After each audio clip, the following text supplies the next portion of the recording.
Friends, hop in your TARDISes. You're listening to Doctor. Huh? Why aren't we watching Supernatural? Dads can die? I thought my dad was gonna live forever. I'm your Paradox pal, Jordan. I'm Sam, aka Prentice. I can't fucking believe Prentice Watch. Prentice Watch. We got Prentice is actually Jackie Prentice was her maiden name. Which means that her granddad Prentice was named Prentice. That's right, his first name was Prentice. Easy. Problem solved. We've been wondering. This is, our podcast can now officially be over. We're done. Yay. We're done Jordan, with it. Why weren't we here last week? It was Pep's birthday. It was Pop Grandpop's birthday party at Outback Steakhouse, and I had to go. So it was an Outback Steakhouse, of course it was. Where else would it be? I mean, we had to go to the authentic cuisine of the beautiful country of Australia. Well, if it was an Outback Steakhouse, it would have been California Pizza Kitchen.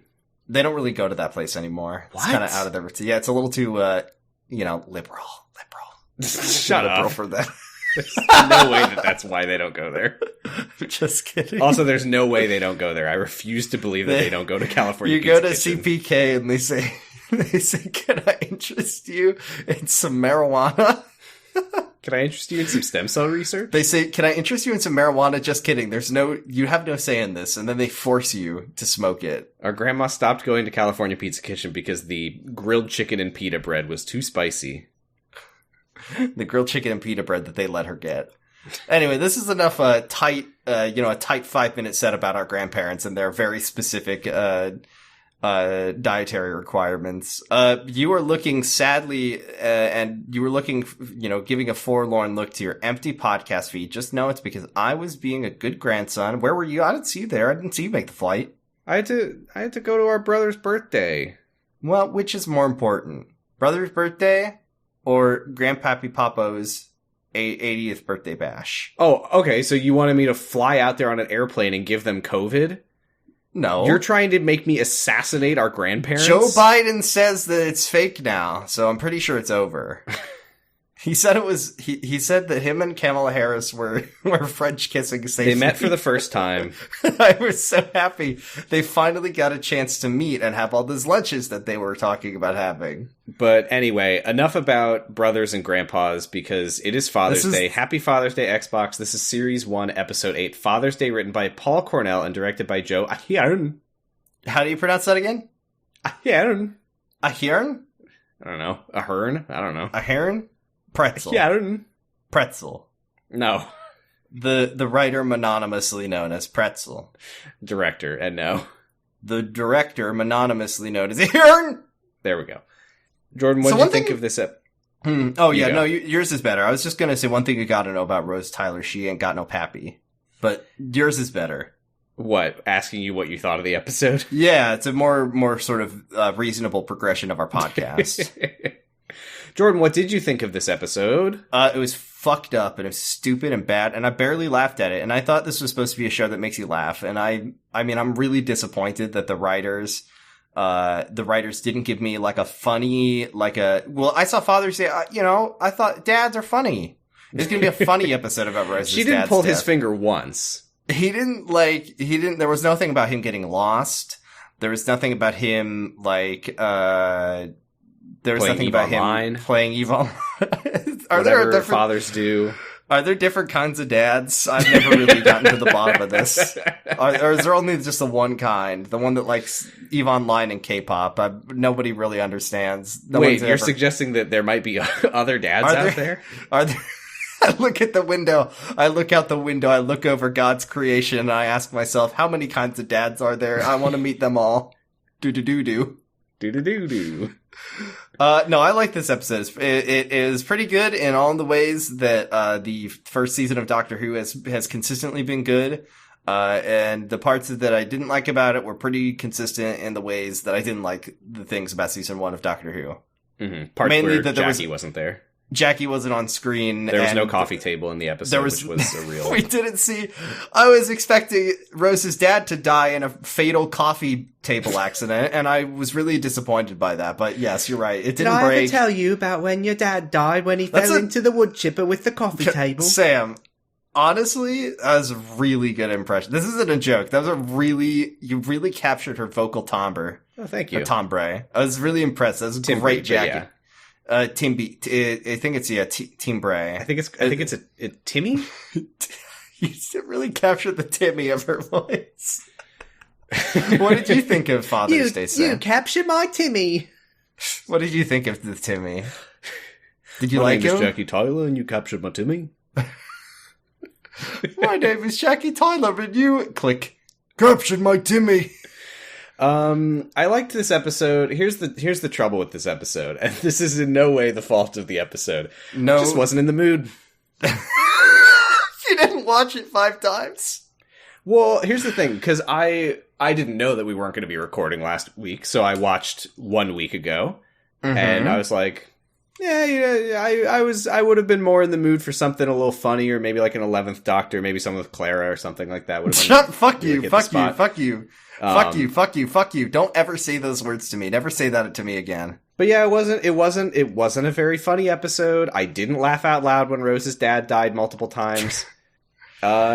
Did you at least laugh when she showed the picture of him, his big blown up face? Okay, I did laugh my ass off at the first frame of the episode, and I was like, oh, it's going to be a funny episode about Rose's dad dying.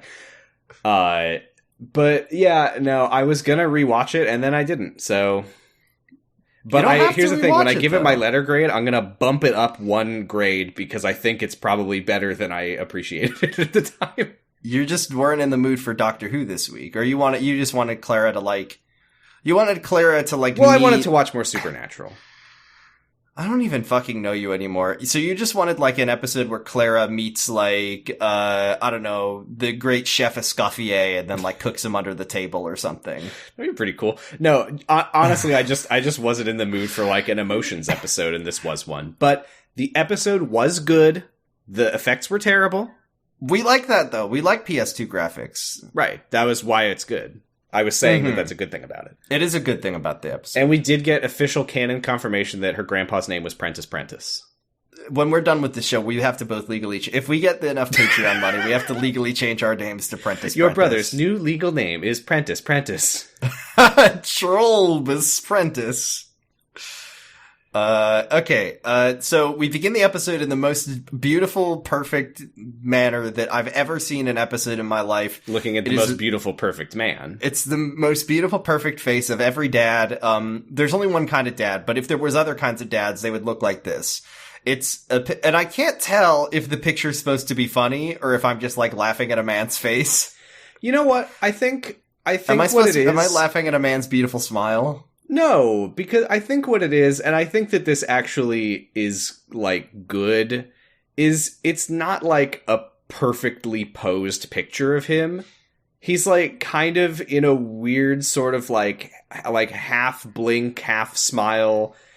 And if you've ever seen the picture, if I say the phrase to you, and you're not so plugged in on these, but if I ever say, when the imposter is sus, Germa... That's kind of remind me of that shit. That's kind of what this picture looks like, but a little less extreme. It feels like a spur of the moment picture, and I think that is good, especially with some of the themes that we get into in this episode about papas, about all of the dads, but especially one kind of dad, Rose's kind of dad, about pa's pa. Which is the plural of papa. The pluralization of papa. Yeah, a lot of people think it's papas, but it's pa's pa. Mm-hmm. So Jackie tells Rose, "This is a flashback." Yes. Yeah, Rose is small years old in this one. In this part, and she's like, "Tell me about my daddy. Oh, you got show me dad." Yeah, so Jackie says he died in 1987. She was too little to remember him. He was hit by a hit-and-run coffee table. Yeah. It was the day of her friend Sarah's wedding, and she says, "Oh, Peter was always going on adventures. He would have loved to have seen you now," which would have made more sense if Jackie was saying this to adult Rose, but I'm curious what Rose was getting up to when she was 6. She's just a little kid. She's probably going on all sorts of tiny. She's climbing and stuff. You seen Rugrats? She got lost in a electronics store. She had to fight a big baby. She had to crawl through some air vents or something. I don't remember Rugrats so well, but I feel like they were always crawling through vents. Am I thinking of that, or am I thinking at 3 a.m? Am I thinking of Rugrats, or am I thinking of Deus Ex? I never remember what the difference between them. Oh, your dad would have loved to see all the immersive sim gameplay you get up to at the age of 6, little Rose. She was crawling through vents, augmenting her limbs. She was like exposing the Illuminati. It's a really beautiful childhood. She's not big into books. So this is something that I can't believe is like is in the Doctor's like book of things he can do, but I guess he has the only rule is that there are no rules. Is that Rose is like, I would like to. Okay, this is kind of the setup for this episode is kind of deranged in my opinion, because Rose wants to meet her dad, who she never met before. Fine, understandable. She wants to meet her dad on the side of the road when he got pancaked by a drunk dump truck driver. So the reason that she wants to do that specifically... He died alone, and she wants because her mom always told her he died alone. By the time the ambulance got to him, he was already dead. And she's like, that's so sad that he died on the street by himself with his family nowhere to be found. Makes you wonder if they might have had something to do with it. So she wants to go back in time and stop her 6-year-old self from getting in one of her classic adventures, running her dad over with a car. I don't know about that, but I do know that I personally, if I had a family member I'd never met and I wanted to meet them, I don't think I would like to meet them when their brains are spilling out. Well, his brain's got he's got a thick skull. They're fine. She didn't know the state he was in. She didn't know. No, her mom said, his brains were in, the skull was thick and strong, but the blood was everywhere. He was doing great. He was happy, healthy, live, laugh, love. He just got hit so hard. The body can only take so much, Yeah, he liked it, but he did die. He was really happy about it. It wasn't that big a deal. He worked so hard on dying, so someone had to be there to appreciate the effort. Jesus, yeah. She says, I want to see his finest work. It was performance art gone wrong. Okay, but seriously though, it's kind of wild that the Doctor's just like, yeah, I'll take you to watch your dad die. Especially when he knows that if you create a time paradox, he should probably know what's about to happen. When he also says, be careful what you wish for, which seems really aggro. I will not provide It made me wonder if we were going to find out that he killed her dad. I am not going to be taking you to the therapy planet of Couchulon 9, where the world's finest therapists, the face of Bo, will talk to you about having to watch your dad die completely by your own choice. A lot of people, when they're experiencing grief, their emotions they get sort of stunted. So we're going to take you to New Earth, and they've got a misery patch that's going to fix you right up. They just put you down in the chair, and they just give you, don't have depression anymore. Well, that was the thing. Like, that's all of the skeletons in New Earth, and they just had, like, feeling fine on them. They were all super dead. Normal day. I'm good. No problems here. So they go to the place. Oh, first they watch her parents get married. This is where we find out that her maiden name was Prentice because her grandpa's name was Prentice. Bullshit. No, fuck that. I think Jackie is from Scandinavia. She's from Iceland. Her name is Jackie Prentice daughter. Okay, well that does counteract the one thing that we did learn, which is that her maiden name was Prentice. Well, yeah, but that's what I'm saying. That it's not Prentice; it's that she's the daughter of Prentice. You Prentice think they were anglicizing her last name? Yeah, it was a little bit gross. I must admit. But his name was Prentice. No, his name was Prentice Prentison.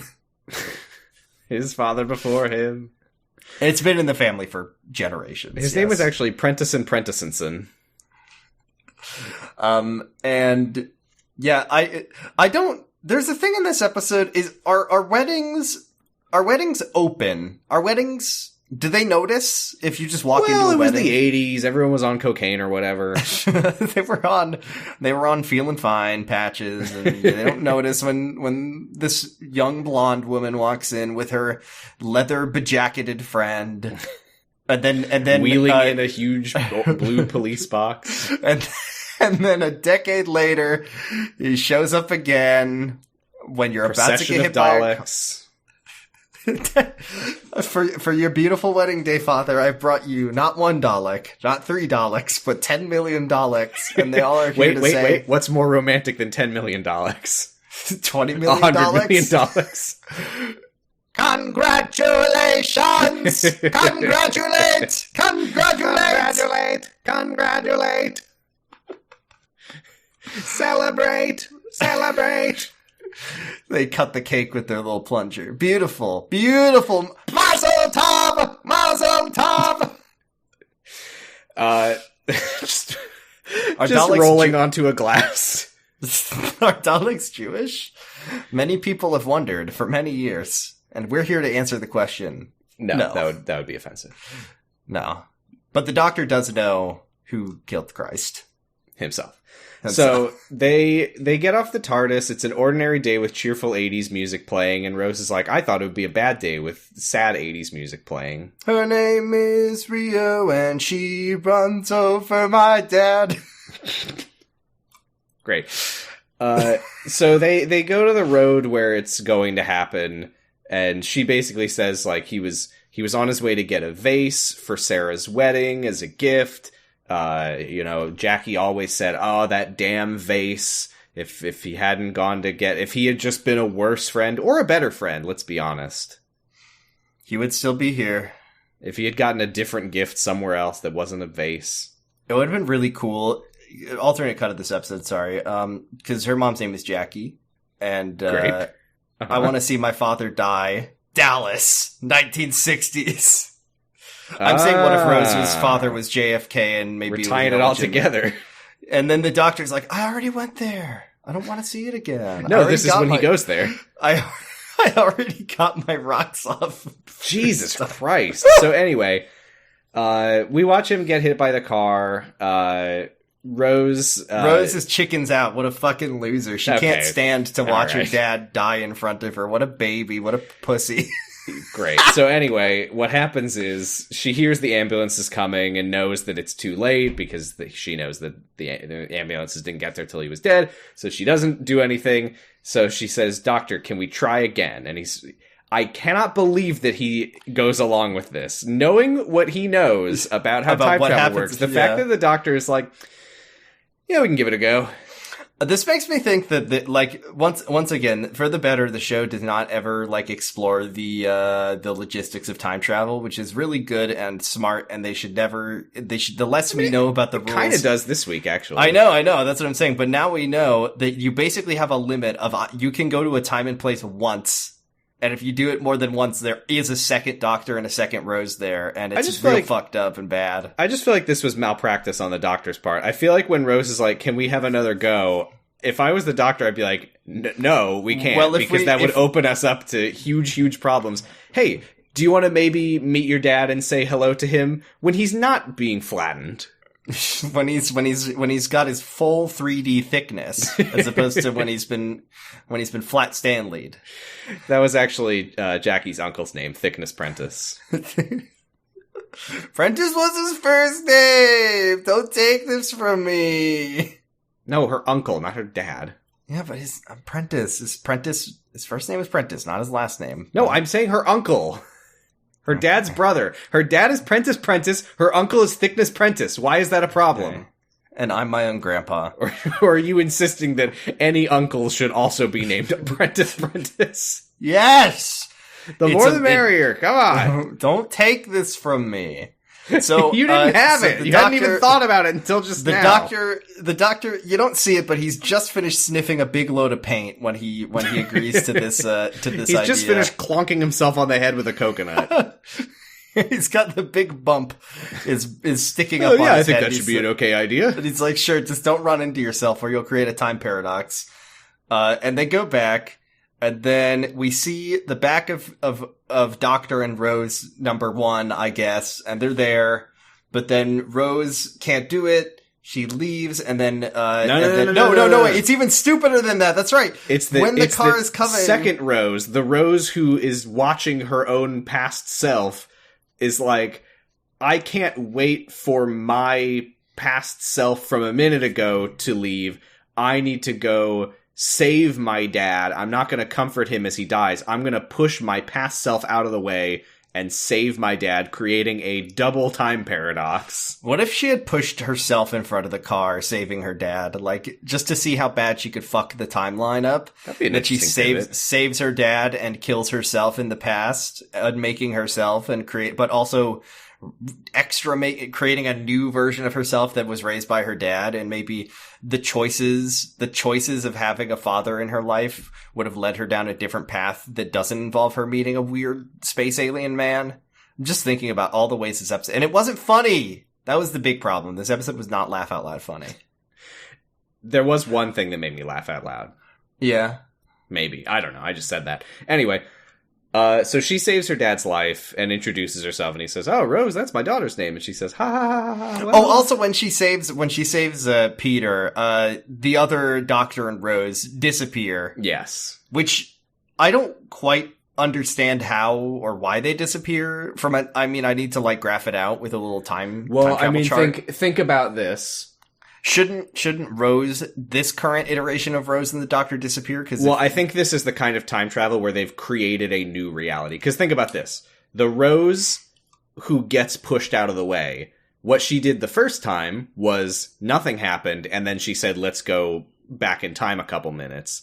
But now, she didn't do that. She got pushed out of the way. Whatever happens after that, we don't know. That's a different reality. Knows. We don't know. My head hurts. Time travel's weird. Owie. So anyway, let's not watch the show anymore if it hurts your head. Let's watch. You're like, can we go back? Like where it goes from here. Can we go back to Supernatural, please? Man, that's a way better show. Don't even joke about that. I regret that I was even joking about that. I know, right? Doesn't feel good. Right?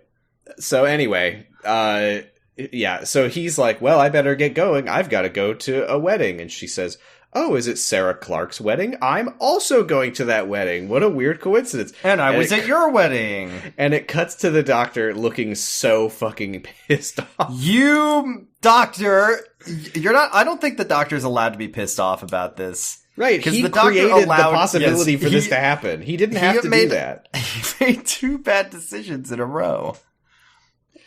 He just shouldn't. When she said, "Hey, can we try this again?" He should have said, "Absolutely not." No, I think he should have said absolutely not when she said, "Hey, can I go be there at the precise moment that my dad died?" I think that's already a bad choice from the beginning. Yeah, I mean, if she had comforted her dad in his dying moments, it wouldn't have affected anything. What if she had just couldn't she have just sent Mickey to do it? What? Yeah, I mean, just so she's... The child? No, the adult.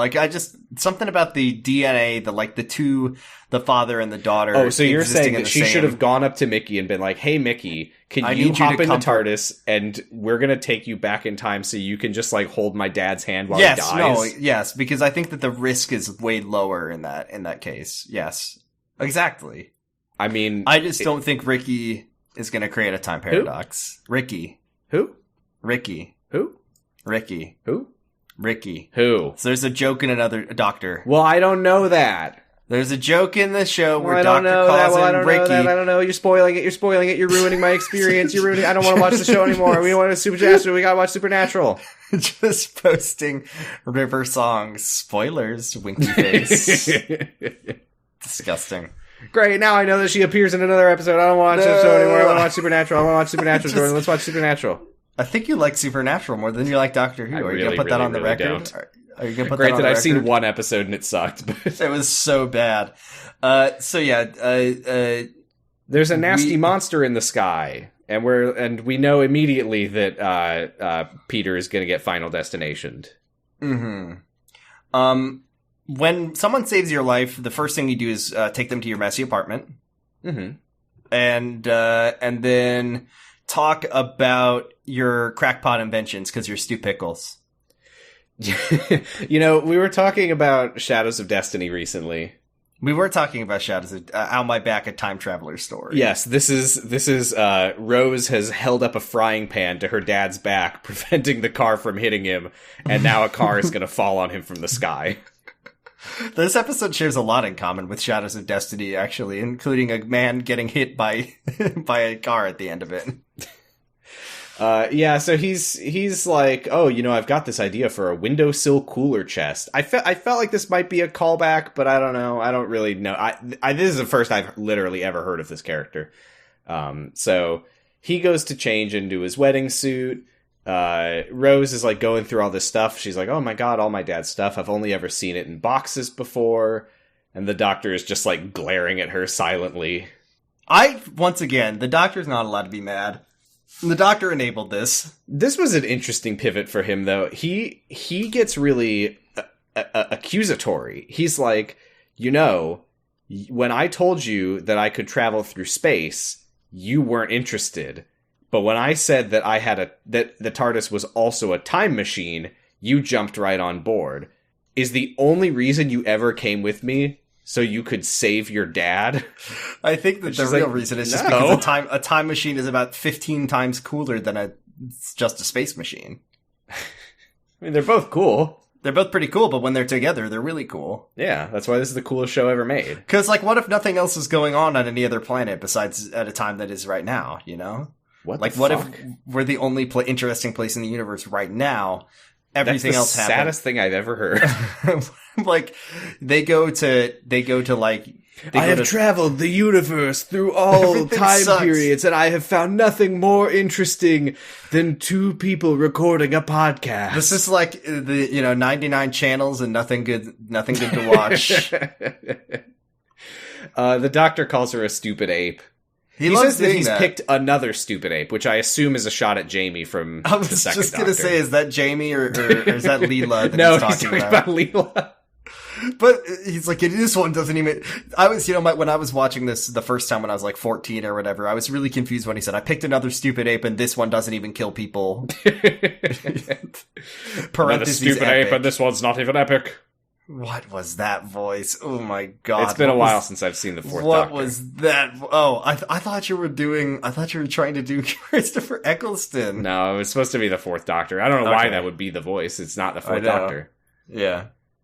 You know what? I've actually been really afraid to try to do the ninth Doctor voice. I just can't get it. Yeah, he's Northern. See, this is the thing. Northern is one of those things that, like, I always hear British people be like, oh, he's Northern. He's got a Northern accent. They're always saying that about people who are Northern. And when I hear it, I'm just like, it sounds like any British accent to me. I can definitely tell the difference. I cannot and will not confidently do either. It kind of sounds like this. No, it doesn't. Nice try. Okay, so the Doctor basically says that they got, in the words of a person, in the words of a Stephen Moffat character, timey-wimey got fucky-wucky. Yeah, that's what he says, and it's what the 10th Doctor will also say. Yeah, the 10th Doctor does say fucky-wucky. I meant 11th. With his 3D glasses on. 10th Doctor is the one who says timey-wimey. Oh, sorry he is. For spoiling, but... I still if you're gonna do that, we should just watch Supernatural, okay? Because you can't spoil that for me because you've never seen it before. What are they gonna make Super Hulock a real TV show? We'll just watch that one. It'll be like the best of all the worlds. April Fool's Day 2024. We watched an entire episode of Sherlock, all 500 minutes of it. Oh, it's so long though. April Fool's Day 2025. We watch Avengers. Christ. I genuinely, don't. If you ask me, would I rather watch Avengers or would I rather watch an episode of Sherlock? I genuinely don't know what I would be able to, which one I would have to pick. I would fucking rather watch Supernatural. I mean Sherlock. You didn't give me the choice to watch Supernatural. I meant Sherlock. Okay, where are we now? There's the Doctor takes the key to the TARDIS and is like, I'm leaving. Oh, we get a Chris Chibnall 13th Doctor moments when she's like... Is there a backpack on screen? Yeah, there's a backpack. No, where she's like, why does it matter? He's just some ordinary guy. It's not like him being alive is going to start World War III. And he goes, An ordinary man is the most important thing of all creation. So come on, you brilliant humans. Brilliant humans. You clever, clever humans. She accuses him of being jealous because he's not the most important man in her life for once, which is a hell of a shot at Mickey. Mm-hmm. Are they still together? I have no idea what is going on with that relationship. There's a lot. We've seen it before. This whole thing with the key to the TARDIS, like, I know that it's been like this before, I'm sure, on the show, but the new Doctor Who and Uhu makes the companion so much like the Doctor's girlfriend kind of thing. Like, here's the key to my apartment, like, come over whenever you want, and then like, oh, we're breaking up, give me that key back. I don't want and we did the same thing with Clara. Like, it sucks. I hate it, and I just does this happen with Graham and Ryan? Like, here's the key, give this key back to, like, it should. Give me back that backpack. Here's your special sturdy water bottle for me. Anyway, I fucking hate the key. The key as a symbolic gesture of being the Doctor's girlfriend is weird, and I don't like it, and I don't like Doctor companion romance. You know what's funny? I legitimately didn't pick up on that at all, because I thought it was just that she was the one carrying the key to the TARDIS. No, it's like it's her key that he gives her. Yeah, I don't like that. It's weird. But she's like, they're like yelling at each other now or whatever. She's like, whatever, you're just gonna wait by the TARDIS and I'm gonna make you wait a long time, mister. And he leaves. And then the nasty monster outside, we're still watching from its perspective. We don't know what it looks like, but rest assured, it looks like shit. Who did the Doctor, when the Doctor left, whose assassination did he go see? Do you think? He doesn't. He just does wait by the TARDIS. Well, no, when he gets to the TARDIS in a minute and it doesn't work. Oh, remember? Right, he's stuck. Yeah, right. I forgot the plot of the episode. That's right. So, yeah, the thing in the sky, I did read on Wikipedia, it's not actually given a name in the episode, but it's called Reapers in the script. Okay, great. Pretty epic. The Reaper is swooping down and killing people. Uh-oh, that's no good. So, Peter finds Rose just, like, cleaning the living room, and he's like, what are you doing? Why are you cleaning my home? What is wrong with this lady? He, by the way, has assumed for all of this that the Doctor is her boyfriend. So he's like, oh, your boyfriend left. Oh, hey, cheer up. You're a beautiful young girl. Hell, if I was your boyfriend. And she's like, knock it off. Men, am I right?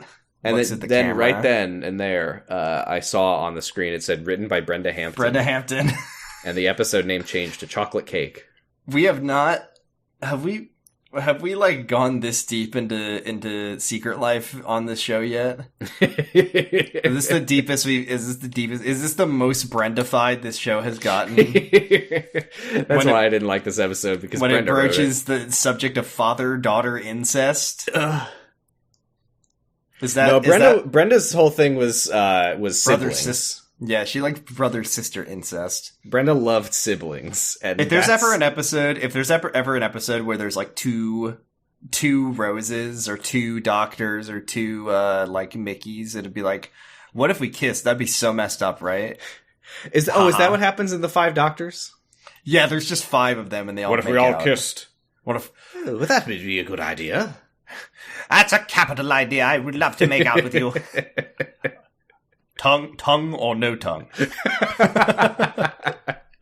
Might as well. We're all doctors here. It's not. It's. We're just kissing ourselves. This sucks. I hate this. Ace, get out of here. I hate this. I hate this. That sucks.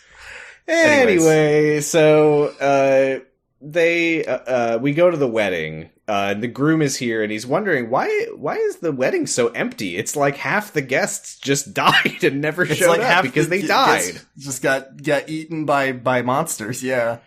His dad, by the way, the groom's dad is so fucking weird throughout this episode. Just inexplicably, he's like, "Hey, you should take advantage of this and not get married and sow your wild oats some more, son." The old ball and chain. Hey, son, right, why don't boys? you go fuck?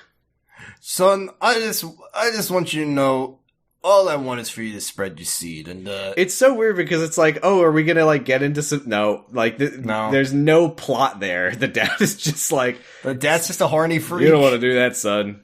You want to have sex with more women first. He found out. It's like in Baby of the Year where the judge found out about the oral.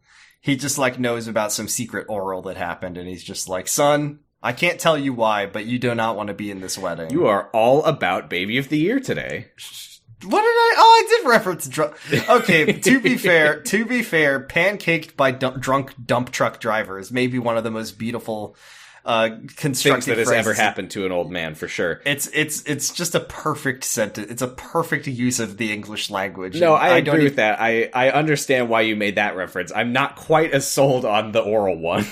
I don't quite see how that relates to this scenario. He's just like, I'm all broken up about this. I found out that my son's wife has been gave the mystery groom oral, and I just don't want him to get married. But I can't tell him why because he'd be devastated. You just want to think about that sketch because it's better than this episode. No, yeah, because that sketch is funny, and I was hoping for a screwball dad comedy, and I got emotional dad death. Anyway, they all notice that it suddenly gets really cold in the church. Meanwhile, the Reapers are watching the Doctor get in the TARDIS, but this is where he opens the door. I can't take that as a person who's played Mass Effect in my life. I can't take that name seriously because I'm just thinking about big spaceships. Yeah, is that what you want? Do you want to go on the record with that? Here's the thing, it's impossible to make the Reaper noise as a human being because it's literally like a garbage can being creaked open. Yeah, I always thought the Reaper noise was like... But, if we want to just do other Mass Effect noises, that'd be cool too if you don't want to do a podcast Enemies anymore. Everywhere! Yeah, I'm done with this bit. This bit sucks. Dump it. I should go. What's the sound of standing in an elevator? Hey, by the way, you just did another Baby of the Year. Fuck off! It's in my brain. Help! Get it out! The Doctor tries to get in the TARDIS, but it's just a police box. And this is very funny. Did he get it mixed up? I know that what's happening here is that the TARDIS is not functioning. But they're in the past. Is it possible that he just saw one and he got? That's the thing. Confused? It does kind of raise the question: did he just try to get into a police box? I don't think so because there's nothing inside. I just think his key should have a little blinker, like a little beep beep. Just make sure. Pretty funny. It'd be pretty funny. I mean, funny. That's why the I show laughed is not. Yeah. Yeah. Yeah. Yeah. Yeah. Nice. Thanks for coming. So he's like, well, we fucked time so bad. Let me go find Rose. My ex.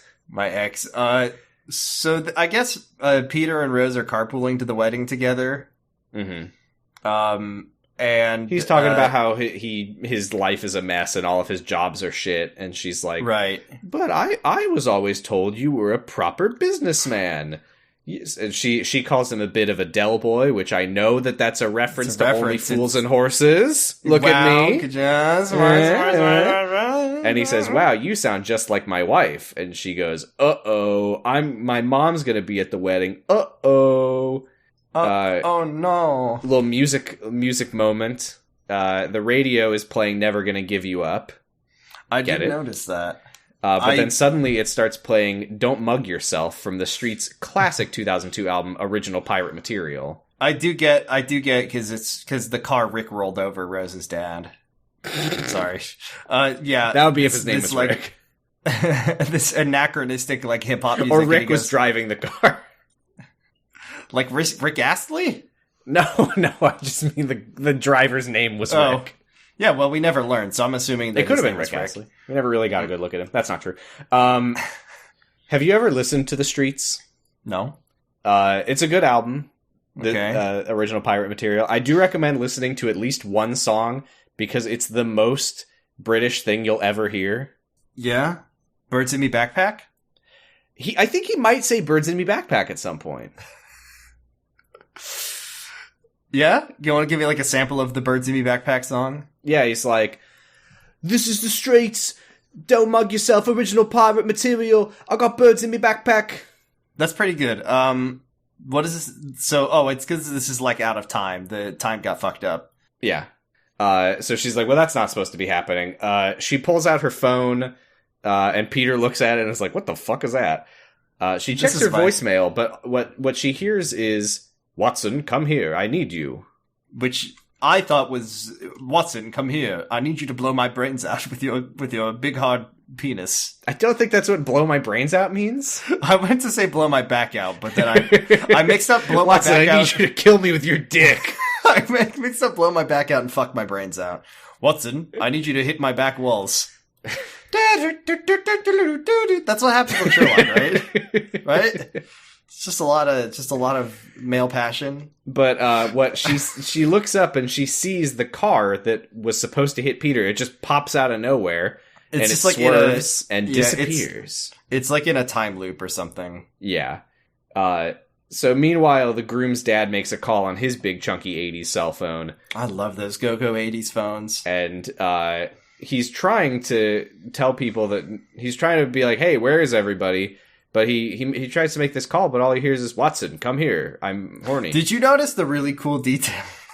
When he's on the phone, you can see the tumor forming on the side of his head.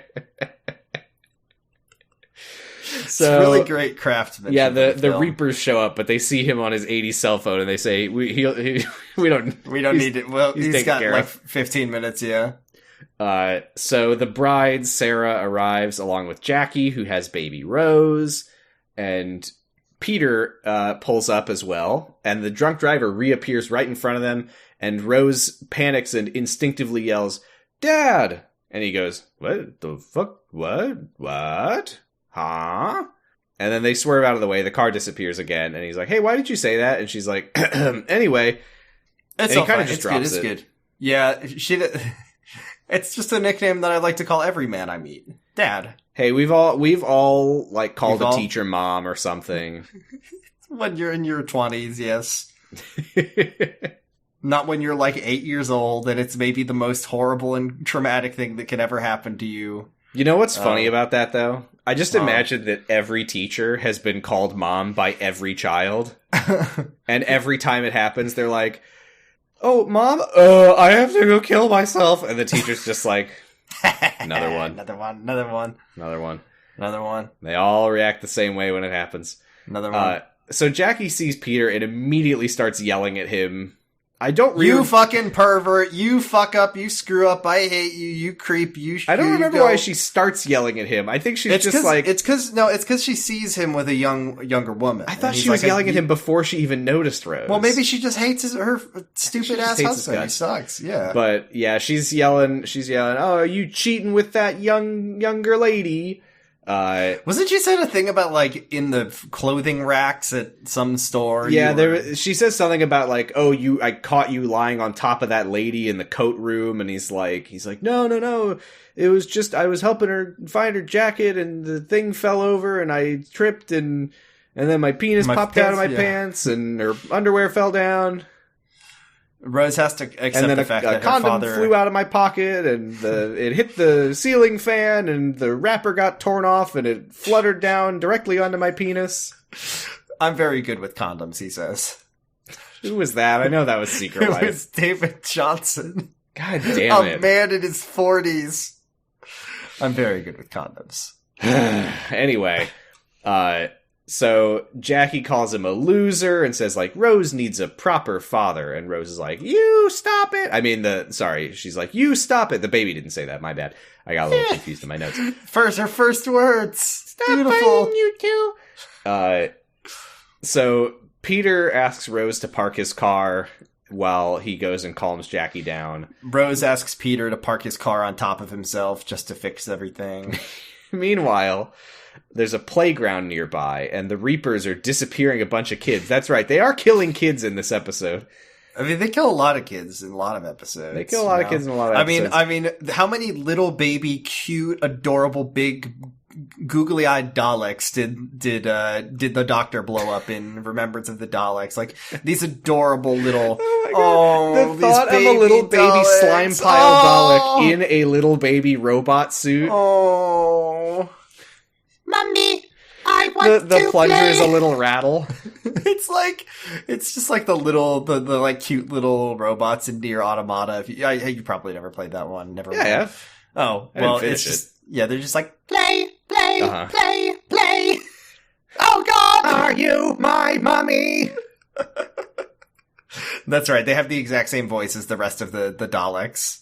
Anyway, so yeah, the kids start getting eaten, and this one kid, his mom is like pushing him on a swing, and the mom disappears while he's at the top of the swing, which is pretty fucked up.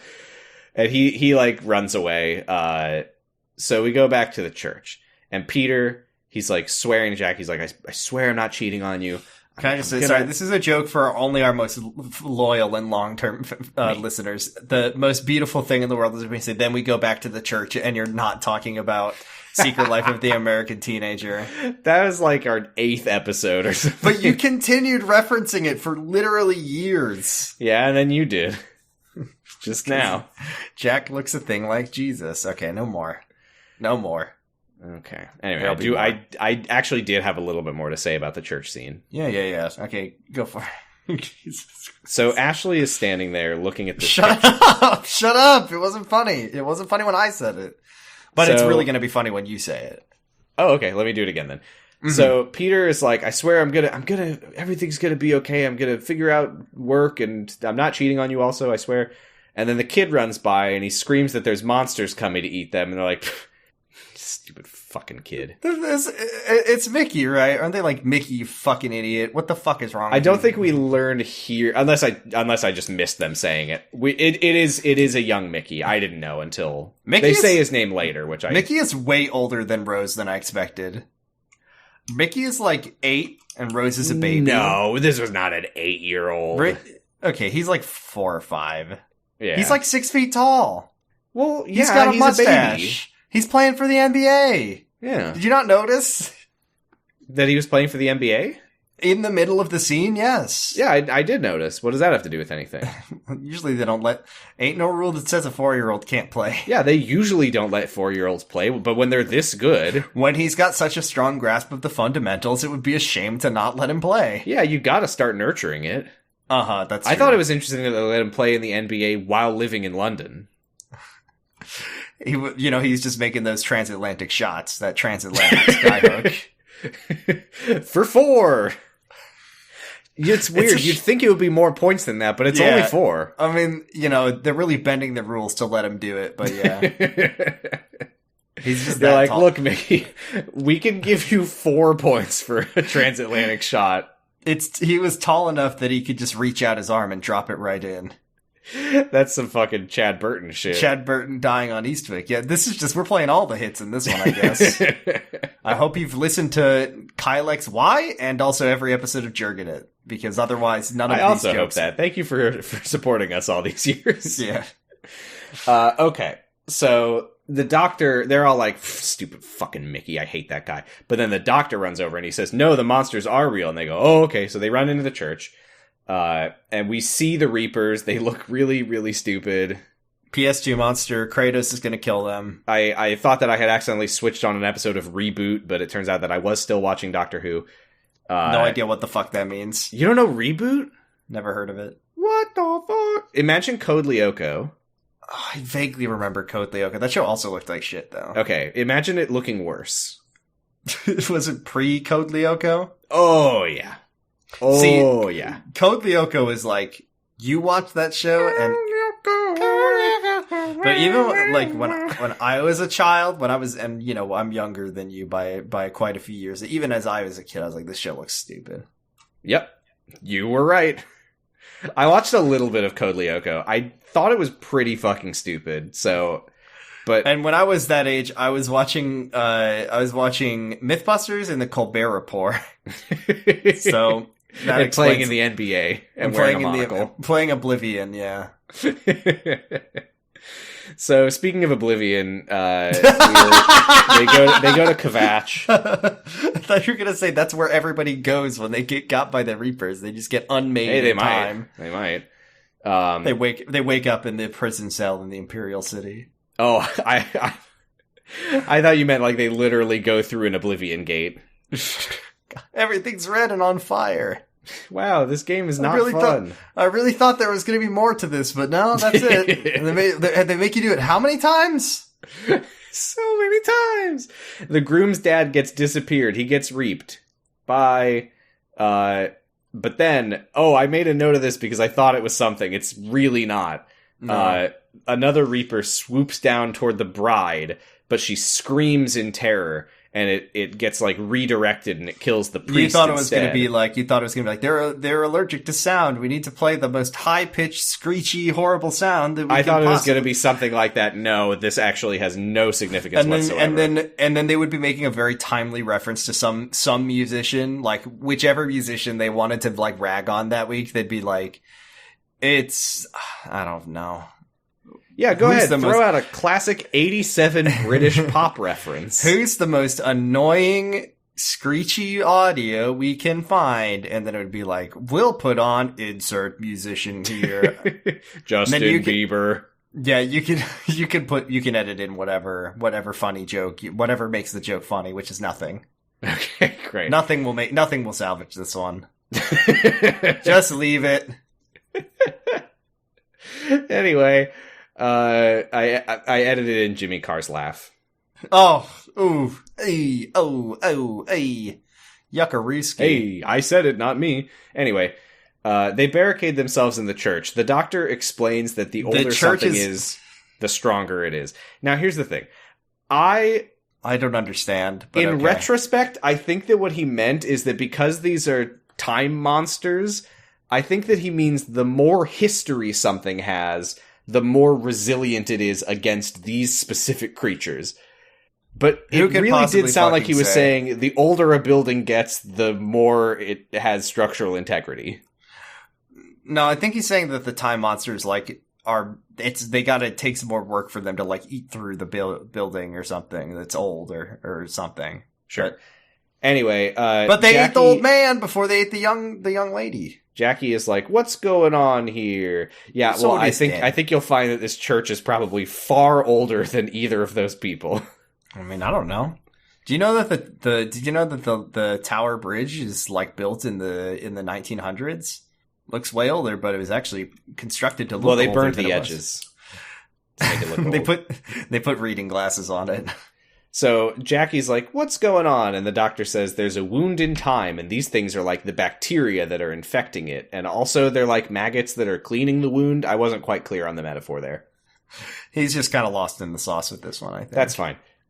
So Jackie is like, that's not enough information. And the doctor's like, I've been waiting a long time to say this. Shut up, Jackie. I feel like he could have said that quite a few times by now. Why is he so hostile to Jackie, though? What'd she do? I don't know. He's just really pissed off. I just feel like he probably has told her to shut up before anyway. Almost certainly. He says, your coffee table sucks shit, and I'm happy it broke all those times. So the groom asks about the voice on the phone saying, Watson, come fuck this. He listens and says, this is Alexander Graham Bell making the first phone call. This is Sherlock Holmes making the first booty call. Great. Rose says, is this my fault? And the doctor says, yes. Extremely. And Pete is listening to this and he's like, well, that's weird. Why would this be Rose's fault? You could see him start to do math in his head. Mm-hmm. So the doctor and Pete are like looking out the window, watching the drunk driver just keep appearing, swerving around the corner, and vanishing again over and over. And the doctor's just like, don't worry about it. I'm sure it's nothing. I'm sure everything's fine. So Peter goes and asks Rose, what did she mean about this being her fault? And he says, hey, I gave you my car keys. That's weird, right? Why did I do that? That's pretty odd. And he says, aha, a wound in time. You called me your dad. I trust you implicitly without knowing why.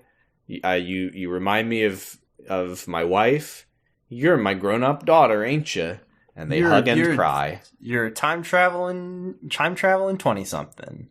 Actually, she's a teen. She's 18, I think, or 19. She's a time traveling teen. And the bride and groom ask the doctor if he can save them, and he says, of course, you brilliant humans! You brilliant, brilliant humans! Earth, 21st century, 10 billion humans. We learned that the bride is pregnant for whatever that fucking matters. Oh, by the way, I need to officially drop. I'm done with the "Where are they? When are they?" bit. It doesn't work. It doesn't work in every episode. I got beaten into submission because most episodes they know where and when they are going before they go there. So if it ever, you can say it when it matters. Yeah, when it matters. But and when they say it, which is most episodes, it just got too hard. I couldn't do it. And then a brick falls and hits the groom on the head, and he says, "When am I? Where am I?" And more importantly, when am I? Anyways. They like reminisce about how they met. It does whatever. The details are not important. I know that that's the opposite of what this scene is saying because the doctor's like, "You are important because you're epic and normal." But it does, for the purpose of this podcast, it doesn't matter. I'm sorry that this imaginary couple's calling a cab moment was not important to our show, but it is what it is. Great, now everyone knows that someone called a cab at some point. Sorry. Anyway, he says something like, I've been around, I've seen a lot of things, and there's one thing I've never experienced, which is a normal life like yours, so of course I'll try to save you. Okay, hold on a minute. Wait, doctor says that.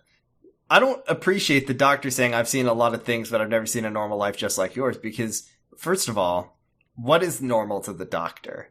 He grew up on Gallifrey. Is it I think Gallifreyan? Normal is not in my notes. I said that. I don't think that he said that. Yeah, is he just like whatever, is he a Teaboo? Like, is this what he wants? Is he just like, I lived... clearly he only hangs out with British people. This is the big revelation.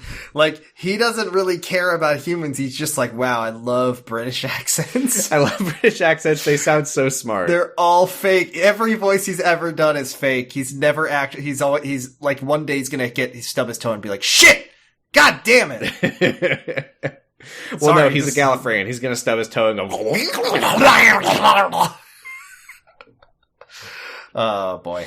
Anyway, Peter asks Rose how the heck she got here and when the heck she got here from, and she says time machine, and he says, "Yeah, that makes sense." I don't know what else it would have been. Makes sense, yeah. I mean, got no complaints about that. So he starts asking all these questions about like, oh, what am I like in the future? Like, oh, and she's like, you're the best dad ever. You fought every bully in my school, like at the same time. And like, you won. And won. It's like that scene from The Matrix with it like 100 Agent Smiths, but you're just kicking the shit out of like 60 children. This is the part where he's like, oh, I'm glad that older guy isn't your boyfriend, but do you have a boyfriend in your time? And she says, well, and then the little boy runs in and Jackie goes, Mickey, come back here. And he's like clinging to Rose. He's like, wow, what a shit. I bet this kid sucks. This kid's she says, I just didn't recognize him in a suit. Oh my god, they hate him. They hate No fucking Mickey wonder she didn't recognize him when he got mannequined. She doesn't even look at him. She doesn't even know what he looks like. I hate how much they hate Mickey. Be nice to Mickey. And he's then fine. And when Rose describes how cool and nice and epic her dad was when she lies to him, this is when he puts two and two together. He's like, wait a minute, I would never do all those things. I suck. Yeah. I'm not alive. I'm supposed to be hit by that car. But first we have to get a little moment in here of them insulting Jackie because... Right, fuck Jackie. Because Rose is like, you can't tell her that I'm her daughter. When I come from... She doesn't even know how to work the timer on the video recorder. And he's like, but I just showed her last week. Point taken, my stupid fucking... And we love her for it. I just showed her how to fix that coffee table. I just showed her how to make the coffee table He's like, oh, what am I like? Is my hair gray? Oh, God, I'm not bald, am I? And how's that coffee table I just bought doing?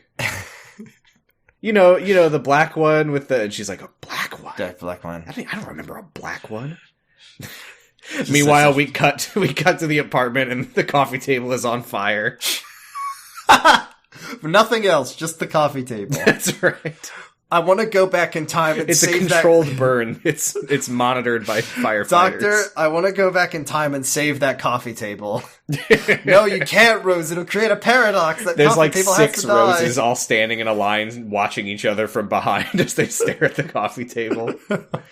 No, come on, Doctor. We have to go back one more. This time, I swear. Nothing, no time machine can keep that coffee table from breaking. Meanwhile, the Doctor is like talking to baby Rose, and he's kind of like being an asshole to the baby. He's like, "You're not gonna end the world, are you, you stupid baby?" Maybe the Doctor doesn't know what babies are. Maybe he never learned. But adult Rose comes in and is like, "Oh, can I hold the baby?" And the Doctor's like, "Are you fucking kidding me? Can I hold me? I've always wanted to do this. No, you can't hold you. Can I drop myself?" Like, just to make things worse. We're like, oh man, time is really fucked up. There's like a hole in time and these monsters are trying to like fix it by eating people enough until it's fine somehow. And she's like, that's cool. Can I give myself all of the winning like lottery numbers? Just in Can case? I tattoo my baby self? This is turning into an episode of Futurama. This is turning into a very specific episode Finally, of Futurama. it's funny.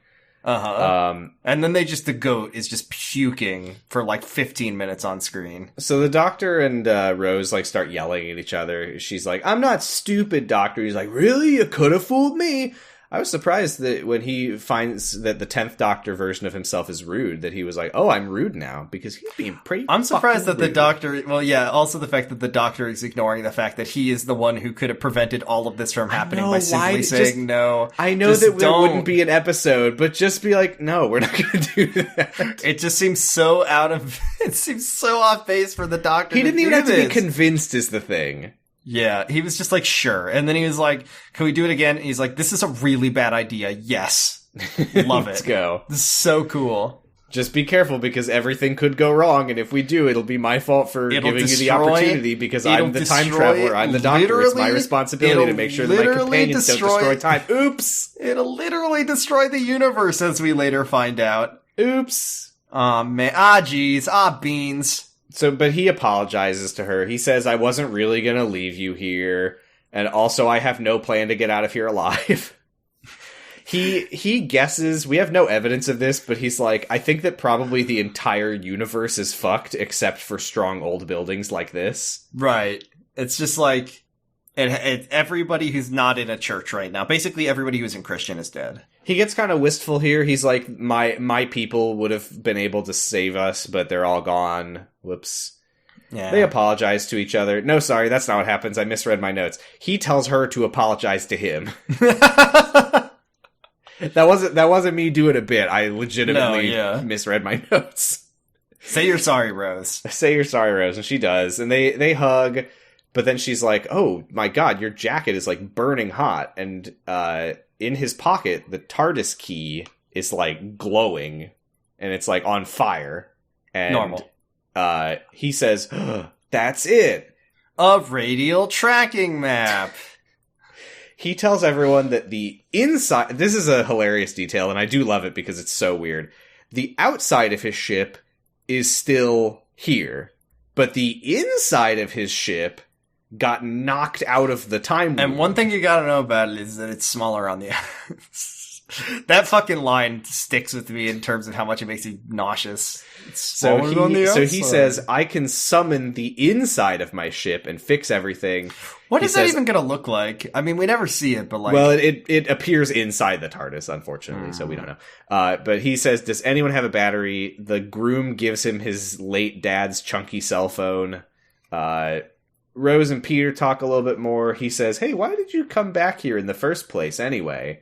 On the day when I almost got hit by a car. I wonder. Yeah, she like tells him what an amazing dad he is, and she's like, you were so reliable, and he's like, that doesn't sound bullshit. Like me. I'm a shitbag, damn it. The TARDIS starts like appearing around the key, and the Doctor says, nobody touch that key, no matter what, which makes me think that it's gonna happen, but it doesn't. Nobody touches the key. Rose asks the Doctor, hey, what's going to happen when we fix everything? And he says, well, everyone's going to forget all the stuff that happened, but the stuff that happened will still have happened. No, wait, sorry. I think he says everything will go back to normal except the thing that you changed will stay changed. Which I guess means that her dad is going to be alive? Yes, but everyone will forget it? I don't know what's going on here. Don't worry, it doesn't matter because that's not what ends up happening. And Peter is like, I know what's going on. I'm supposed to be dead. You saved me from that car. Damn it. I died. And Rose is like, oh, I'm so sorry, this is my fault. And he's like, no, I'm your dad, so it's my fault. Happy Father's Day, everybody. And God bless us, everyone. I'm gonna go get hit by a car now. No, that's at not least what wait till we're yet. done recording. Yeah. No, I gotta do it now. And this part is so fucking funny, though. I know that we said nothing's funny in this episode, but this part is pretty funny. Not funny, yeah. Because Jackie overhears this and is like, that's your daughter? Oh my god, how old were you when you knocked her mom up? And he's like, no, Jackie, this is Rose. And she's like, oh my god, how many roses do you have? He's just out here making roses. What a the dog. idea that he just has like 50 daughters and he's just like, as I call them all Rose, I don't have to remember their names. I think it's his first she one. has no faith in this man. She's like, if I have this is the rose that I got when I made when I was 9 years old, and I named her Rose. God. But Jackie, Peter is like, no, look, this is our Rose. Look. And he holds the baby and the roses touch. And the monsters appear inside the church. Oh no, and they get the doctor. The doctor says, everyone stand behind me. I'm the oldest thing here. And then the Reaper just flies down and eats him. Bye. It didn't really do him any good yet. Now the doctor's gone. Not great. The Reaper vanishes, but so does the TARDIS. The key falls to the ground. It stops glowing. Uh-oh, it's regular now. Oh shit. If only there was a person whose death could undo this. Yep. Nah. Did you like when the Reapers start, like, scraping on the church walls outside, and there's just, like, CGI bricks, like, fading into existence and then disappearing? It's pretty good. It's pretty good. Peter looks out the window and sees the car going around the corner over and over, and the driver, every time, he, like, covers his eyes like he did when he hit Peter, which is not a good instinct. I mean, running someone over and killing them is a bad thing to do in the first place, but the fact that he's just like, oh no, I better not watch. If I don't see it, I have complete deniability that I did it. That was a guy? I thought it was a speed bump that was really tall until it wasn't. I'm the only witness to this accident, so if I witness nothing, I'm good. But well, yeah, Your Peter Honor, realizes what's happening. He knows what he's got to do, and he tells Rose, oh yeah, because he's like, the doctor, he must have really cared about you because he knew, like, when they were watching the car together, he's like, the doctor knew why this was all happening, and he was trying to find a way out of this where I don't die. But that way doesn't exist anymore. Yeah, it's all fucked. Everything got fucked. He's gotta die now. Gotta die. And then he's like, man, I was never there for you, Rose, was I? Because I was dead. But this is the one thing I can do to be there for you right now. I love you. Yeah, and Jackie, they all cry and hug because Jackie realizes this is in fact her time-traveling daughter. The last thing that Peter says to Jackie is he's like, hey, you can finally get rid of me. Marriage, am I right? No, waka that's waka. not true. He says take care of Rose, and then he kisses her goodbye. And then he does a triple backflip somersault into the car. It's so cool. It sticks the landing. it's very sweet. He's like, hey, how lucky was I to get these extra hours and meet my daughter? Yeah, it's sweet. And she hands him the vase because the vase needs to get destroyed. It needs to break. That's the real. If they just broke the vase, all of the Reapers disappear.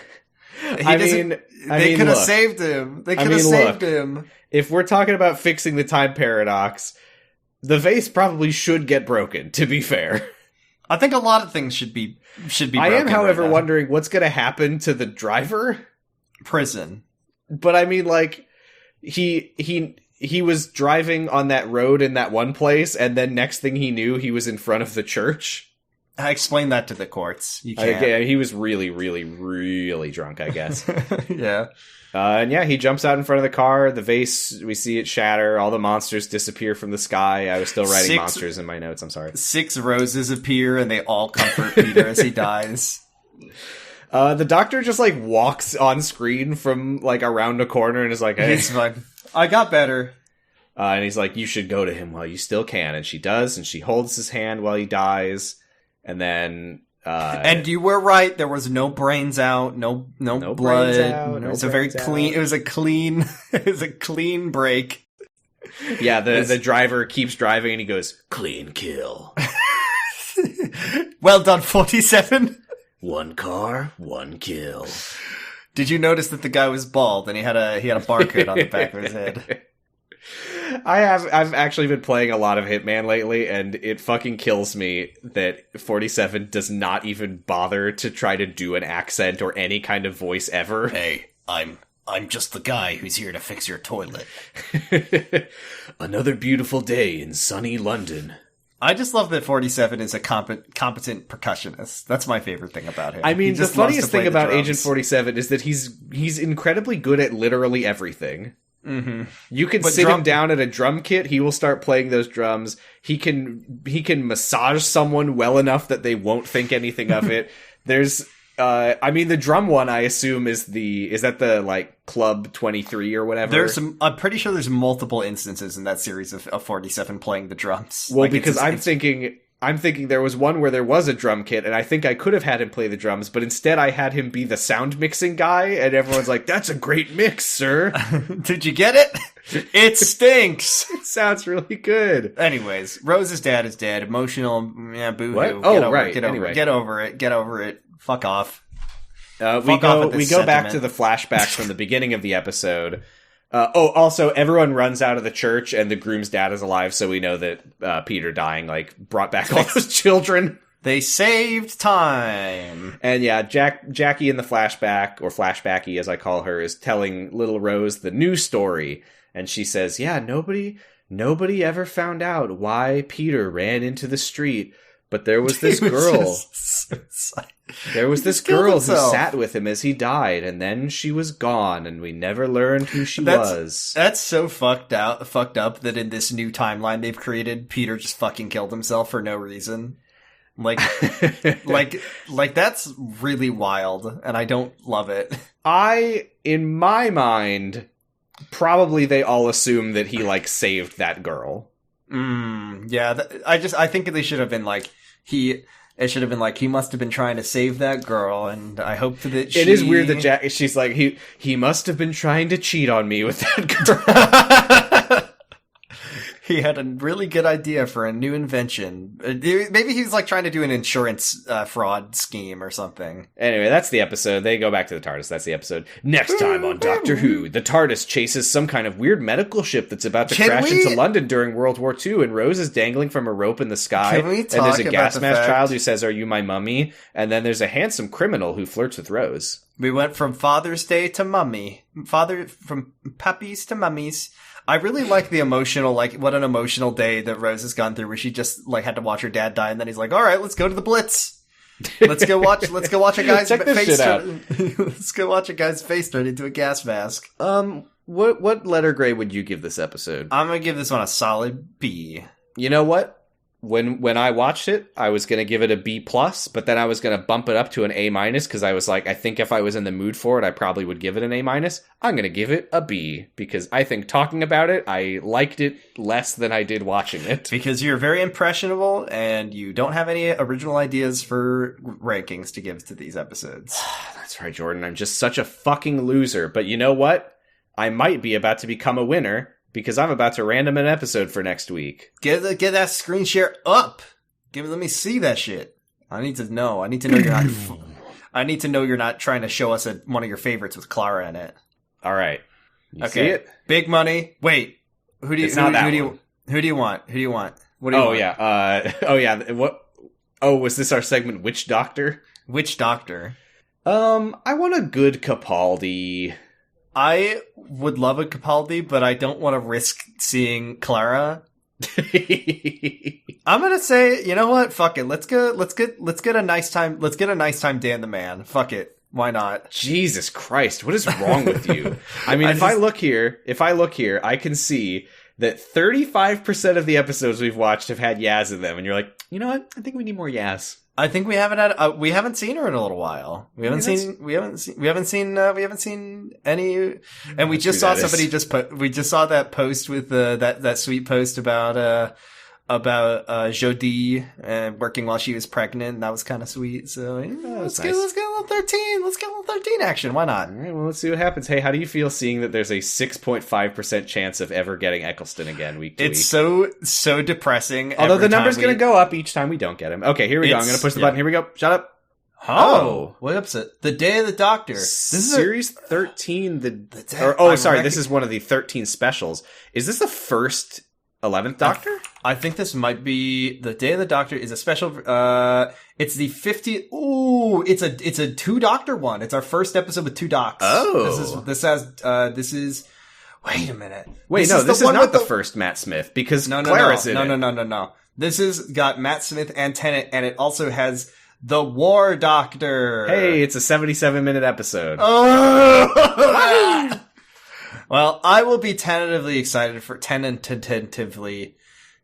Wait, how the fuck is Rose in this episode? Billy Piper's in this episode? What the fuck is this? Tom Baker's in this episode? Queen Elizabeth I is in this episode, presumably getting her back as walls herself crushed. Yeah. Just getting fucked so good by the Doctor. All right, I'm spoiling stuff for myself, but I see that there's a cameo by Tom Baker and Peter Capaldi. You know, there was an early Capaldi before he even regenerated. That's so fucked up. I'm excited. This is an acclaimed episode, 100% on Rotten Tomatoes with an average score of 9.4. Wait, really? Do people like this one? I'm excited. This is going to be a wild one. Even if it's not good, it'll be wild. Oh, sorry. This says Mashable's Chris Taylor stated that the episode is, quote, one designed to please fans and newcomers alike, but not anyone who's watching the episodes in random order. Damn it. Shit. This is our first time that we get to see multiple Doctors in an episode, I think, which is a thing they like to do sometimes. Yes, and they all make out. I'm excited. That's going to be an interesting episode. Even though Clara's in it. Because this is the thing.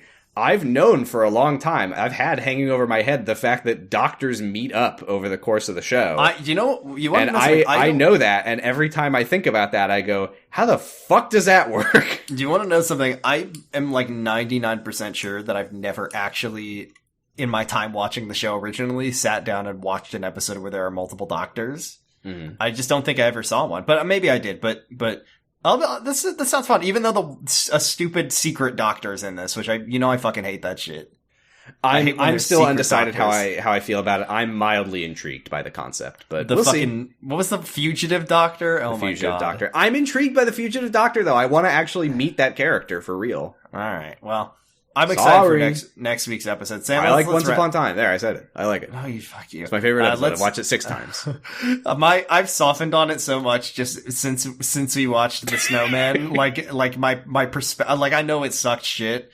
I know it was bad. I know that the doctor ripped a hole in time with her sonic screwdriver, and that there was a part. My favorite part is when the guy's like, "We just killed 1 million hostages." Isn't that fucked up? Isn't that messed up to you? That's fucking crazy. I like when Dan the Man has an axe and then he turns into a puppy. Anyways, my point being, Clara's in this one, so it'll probably suck. My point is, Clara's in it. Clara's in it. But people in our Discord have said that there are episodes that Clara's in that are good. Bullshit. Okay, let's wrap this up. If you like this podcast, go to patreon.com/pottingbros. You have to support us, okay? You gotta. $1 gets you a mildly special Discord role, marking you as a friend of the show. It gets you all of our bonus content. We've got Secret Life of the American Teenager fanfic. We've got Kyle XY fanfic. I think we've got other stuff on there also, but I don't remember what any of it is because it was so long ago. We read the Secret Life spin-off book. Remember that? Yeah. I still have it on a bookshelf somewhere. I sent it to Aaron of Two Gay American Teenagers. You sent it to Aaron Rodgers. Sent it to... This is what your fiance was up to. Or whatever's going on there. Yeah. Are they married? I don't know. Oh, who fucking cares? We're also watching classic Doctor Who. I think we've done our... wait, I don't remember. I've watched the second half. Yeah, no, we have to finish. We have to record. City of Death. City of Death, which I will say I've seen the whole thing. I still don't know why it's called that. Because the way they titled those episodes was really stupid and probably just to get people to watch it. But fuck, man, it really did feel like it was written by Douglas Adams, and I really like the fact that the companion is another Time Lord. I really like that. That was a cool idea. Yeah. And also the plan seems to be, the villain's gimmick seems to be, I will fund the research required to save my planet by reselling priceless works of art to humans to get Earth currency, which I will then use to build. Okay, well, I've seen the whole thing, and I'll just say that it makes perfect sense and it's a really good episode. Okay, shut up. Cool. Don't try. Okay, hey, if you got a problem with Count Scarleone, you got a problem with me. Because I'm Count Scarleone. Don't like it? Don't watch it. Just saying. $5 gets you a pretty special Discord role marking you as a companion to the show, which lets you send us a message that we'll read in one of our funny voices. So funny. And you get a shout out in the podcast. $10 gets you all that, plus an incredibly special Discord role marking you as an honorary member of House D'Souza. And we will clap for you. When you can listen to the podcast live while we record it, but most importantly, we will clap for you when we give you a shout out. So, thank you to our $5 and $10 subscribers. Dan Big Challenges Silva, JCH, Roy, Sauceworks, Stephanie Bolding, Stephanie Karen, Tasty Sea Sponge, and the honorary House D'Souza members, Cassidy, Destry Hawk, and HCabe. We're saluting you. Enjoy your bus ride to the cosmos. What? Oh, that's right, what happened. The episode. Yeah, she rode a big flying bus and everybody clapped. Great. You know what? I forgot that was why. Hey, don't remind me of that shit, Jordan. Come on. Let those bones breathe. That was the same episode. Pretty good. Good episode. No, it wasn't.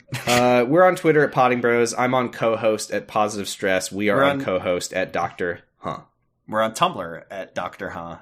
And you we're on Tumblr. We're on Tumblr at salmondeankissing.tumblr.com. We're on Tumblr at SherlockThroatGoat.tumblr.com. Where are you? I'm on Twitter at Bradipus Rex. I'm on Tumblr at Punish Breakfast. Listen to my other podcasts. 0 to 0. We finished Blade 2. We're about to finish Fantastic Four: Rise of the Silver Surfer. Then we're going to watch Blade Trinity and Fant Four Stick. That's going to be bad. Listen to Sounds About Light, where we have gotten to the good shit of Kingdom Hearts 2, and it's good as hell. The good shit is good as hell. I do agree. I must agree with you there. You have to. You got to hand it to him. And you? What about me? Do you have any plugs? You can listen to Kamurocho Radio. It's a Yakuza podcast that we record sometimes. And you can also listen to... That's it. Those are the ones I do right now. All right. You can listen to Jurgen. You can listen to Kylex Y. Please. I have to plug the latest extra credit episode that I was on, Wizard Kids in America, Oh No. It is a crossover fic on Wattpad between Harry Potter and the Cursed Child and Hamilton. And why would that fuck that? Why would anybody write that? What the fuck? Because they're probably 13, but I know, but no. Oh man. It's a great ep. Okay, I'll have to give it a listen. You will like it. Anything else? I don't think so. I think that's it. We don't have any messages this week. Come on, step it up. Come on, guys. You can get us to read it in any voice. You can get what voice you can do? Seventh Doctor voice. I'm Ben Boykovich from the Secret Life of the American Teenager. George voice, Kyle voice, Josh voice. You have the power to make us do Josh voice. I forget about Josh voice sometimes because it's so traumatizing. You can make us do fanfic Tom Foss voice, you prick. Josh voice was such a burden on my life, in my brand.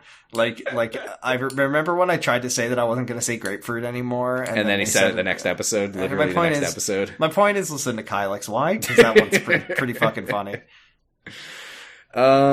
Yeah, I think that's it. But I think that's it. Tell a friend or whatever. Review us on iTunes or whatever. Recommend when we grow our. See, I don't like to think of you all as our audience. I like to think of this podcast more as a family. That's funny. I was going to say I don't like to think of you as an audience. I like to think of you as our cash cows. Cha-ching. Cha-ching. So anyway, Sam, Rose Tyler lost her father today. And I think to help guide his spirit to the great beyond, I think it would be proper of us to honor his memory with a prayer. You think you could lead our congregation, our flock, in a prayer? May Peter's life flow like a river. No, no, sacrilegious. Come on, What? The real prayer.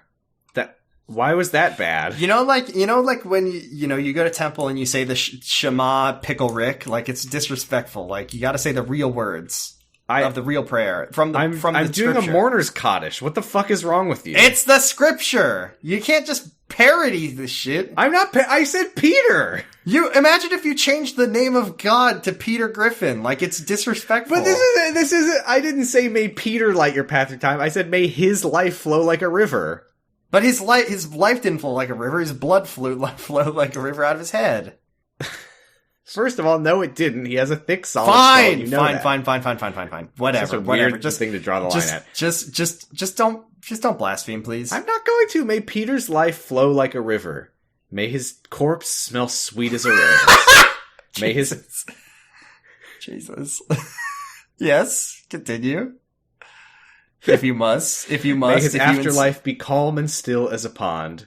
May his next of kin be as lucky as an ace in a game of blackjack. Harkness. May Dan the nice man smile nicely upon him. May Bill Bull... I'm just kidding. And may the doctor light his path to hell. Amen. Jesus Christ. Okay, well, bye everybody. Doctor bye. Through time. Doctor bye. Amen. Doctor bye. Next time, good episode, hopefully. I hope so. Bye! Bye.